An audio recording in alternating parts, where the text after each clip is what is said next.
I feel like political correctness and wokeism and lack of authenticity has genuinely ruined today's media and creative expression, and just generally society's ability to just be themselves. I mean, people aren't original anymore, and it's such a fucking shame because I just know that there are so many unique people, unique talent, unique voices out there who are so desperate to speak their mind and feel their voices and just kind of breathe into like what they really want to achieve in this life, and they can't do it because I don't know, this cloud of like self-doubt and fear has been just permeating the atmosphere. It's just disgusting, to be honest, because like when you think about movies and music, me personally, I so prefer movies and music from the 20th century.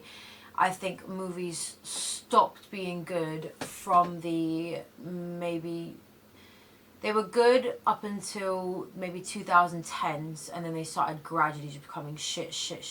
Later in the 2010s is when movies really started to drop off, and then you do get a few good ones now, but I would say the ratio from shit movies to good movies is so different compared to back in, like, I remember the 80s was like the decade for movies, and when you actually see the quality of the movies that came out of the 80s, but not just the 80s, just the 20th century in general, because there was this sense of like raw like emotion, this like really authentic, like true to life relatability that a lot of movies portrayed. And don't get me wrong, shit movies existed throughout all times, but why is this like aesthetic of like proper retro, like back in like our parents, so I'm like in my 20s, like my parents generation, like that generation, like when they were young, like the way that everything was just so like, obviously everything's different, but on a general consensus, like everything just seems so like feel good without like this glossing over and looking through rose tinted glasses, but then at the same time, they still kept the nitty gritty without being like overbearingly like kind of doomsday. What's the word? Like that sort of like I guess doomed sort of mindset. I don't really know the word that I'm trying to think of, but basically the idea that they found a really good balance in portraying like real life and emotions. You can't physically hold emotions. It's not something you can grab in your hand, but what you can do is you can feel emotions, you can see them through someone else. It's not a physical thing, but that's what I feel like was held not only in movies of that time but music as well. Fuck, I would so hands down, like on my life, say that music from the 20th century would absolutely outrun music of this century, because fuck me, I would say the sort of vibe started to die down. Like it was good until like early 2000s, and then bit by bit 2010s I should still say was alright. I would just say, like, I don't know, from late 2000s, like I think 2020 hit and then shit just fucking went down, because so many people, I think, with hopes, aspirations and dreams, kind of felt like you could live life. And I don't think there's nothing wrong with just wanting to live life to the fullest and just being like genuinely happy and grateful for shit. Like shit happens and like shit gets rough, but I think ever since people have been put through such a fucking like whirlwind of like the political climate, emotions, what's going on in the world right now. Like shit has always been happening in the world, but for some reason there's always been this underlying hope and underlying belief that we're going to push through it, we're going to get through it. But 2020 really fucks people up, like as though like it's hopeless. We're just living out the rest of our days kind of thing. We're living out the rest of our years kind of thing. Like people aren't living to get better, they're just living to like accept shit, and I fucking don't like that. That to me shows that authenticity is lost.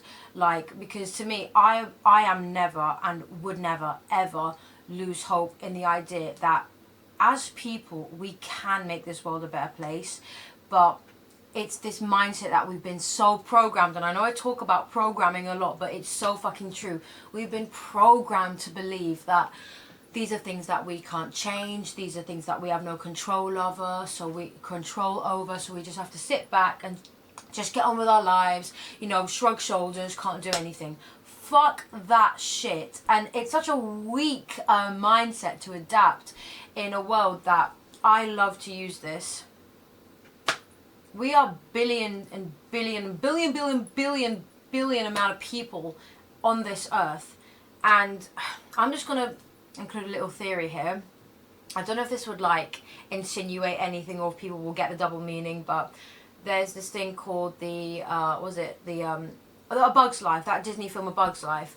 And the whole concept of the movie is that Flick and the rest of the ant colony feel very inferior, very subservient, very useless, and like physically, mentally and emotionally not as capable, strong enough, or ambitious, or just in general as the grasshoppers in the film.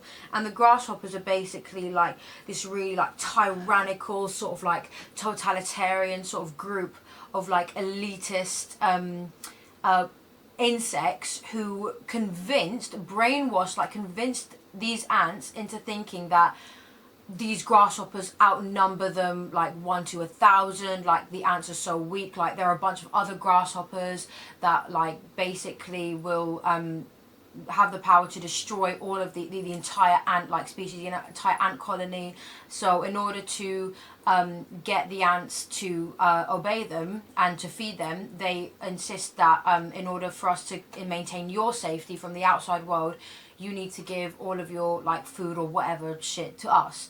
But then what happens is that literally at the beginning of the film, the main evil grasshopper, Hopper, that's his name, insists to the other grasshoppers, if these ants find out that they outnumber us 1,000,000 to 100 or 1,000,000 to 1, I don't know the exact phrase, then we are like toast basically. And that theory in Bug's Life shows the reality of what this world is. And I don't know how into that I can go into this video, but just remember that is humans do not understand the capability of what they are, who they are, and their power.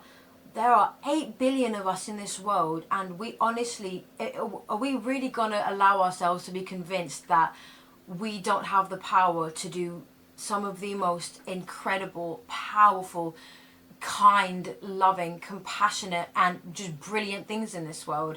You know, we are so much more than we think we are, and that's why that's why I'm just insinuating that we get back to authenticity, we get back to that mindset of knowing that we are that power, we harness that power within us, and everything that we want from this life and want within us is in here. And if we really want to, we can. Any sort of limitation that has been convinced into your mind, that has been programmed, brainwashed into you, it takes time to really break out of that. But when you want to, and when you finally do, just know this: we outnumber them so much more than we think. And that's what happens at the end of the film, is the ants end up finding out that they outnumber the grasshoppers like 1,000 to 1, and the ants claim back their power. Could it happen? Will it happen?